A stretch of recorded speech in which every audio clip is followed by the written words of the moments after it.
You would think, because I've been watching, like, obviously this year there was the guy who I can't stand right now because of how he's treated my sons is Patrick Beverly. Because he got at your guy CP in the back, and then earlier this year, he laid a 8 and out. I like Pat Bev, though. I don't like everything he does, and I don't have to. He says some pretty crazy shit, too. Yeah. He says some outlandish.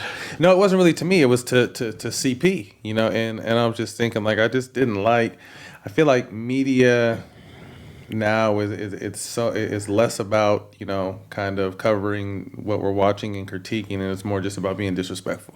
Exactly. I just don't like that. I feel like if you know the game, there's so much more you can talk about than being just straight disrespectful. And it's tough because we do have to critique, especially former players. We have to critique people we played with before. Of course. And that's a part of the job, but I feel like you can critique without being disrespectful. Yeah. And I just think now, that you see guys like Skip Bayless, he's tripping right now, and Stephen A. Smith has his runs, and I just feel like guys are so disrespectful now that players coming in think they kind of have to like one up the guys, carry that type of energy, but we don't, because we really lived it. Mm-hmm. These dudes that are out here doing whatever they do, and I respect everyone in their lane. The talking heads are different than the former players. Come on, man. We have a natural leg up because we really lived this. You know what I mean? So I just didn't like the way, and the crazy part was, like, when we had our little back and forth, like, this shit's all about ratings. ESPN loved it. He was on TV like the next six days. Yeah, they put him on a lot. And he has stuff to say. Like, I think he's going to be good at it when he gets done.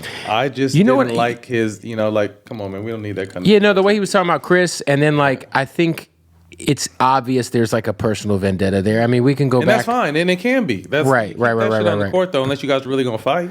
And to me, that's where someone like who I loved seeing Paul Pierce on TV, but sometimes, anytime LeBron would get brought up, you would just be like, okay, we get it, bro. Like, we get it. Like, you don't fuck with LeBron. It's the personal stuff, you know what I mean? And it's just naturally, as competitors, that's just how we are. But if you're going to be on TV and really do what what you have the capability of doing, you can be biased in kind of like a cool or a funny way, but you can't be biased in a hater way. Exactly. You can't be a hater. You can't be a hater. That's some real shit. Because it's just, look at the old head hating. Like, I just don't like, this is a whole nother direction even going, but kind of like former players that feel like they have to disrespect the guys that are playing now. It happens a lot. It just kind of respect the evolution. I get the money's crazy high, and some of these guys, I'm never gonna say a man don't deserve the money, but some of these guys get paid a ton of money and don't put up the numbers that some of the older dudes used to do by a long shot,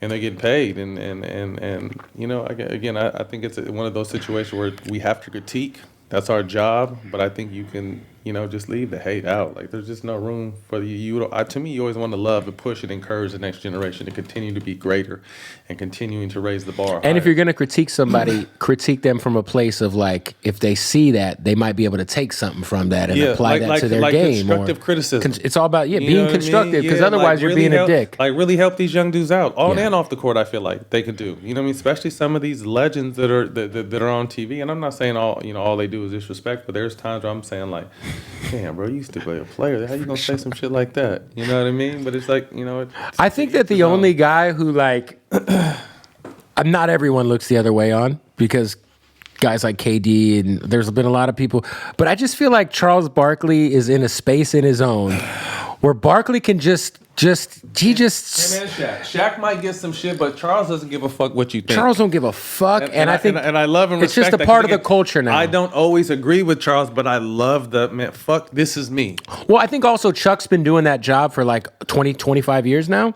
So, like, his NBA career has almost, his broadcasting career is almost as great as some people only know him as that's what I mean. The broadcaster, but the one thing I love about him is he's always been, as a player, he was this way. This is me. Yeah. Take it or leave it. You know what I mean? So I always, respect Chuck. But again, he's one of the, people in the spaces where when, I think someone like you, do you give him a pass because it's Chuck? You know what I mean? I think he kind of did. Him and Shaq, I feel, Shaq kind of gets a pass. People be on Shaq's ass too, but it's Shaq. Like, what can you really say to Shaq? You know what I mean? Yeah. So I think there's a few guys that are just like, they're going to do what they're going to do. 100%. Like I said, it's not always hating, but it's just, sometimes some crazy shit come out their mouth. But, outside of that, I just think, we should always try to, again, critique, but make it constructive criticism, something they can add to their life or to their game.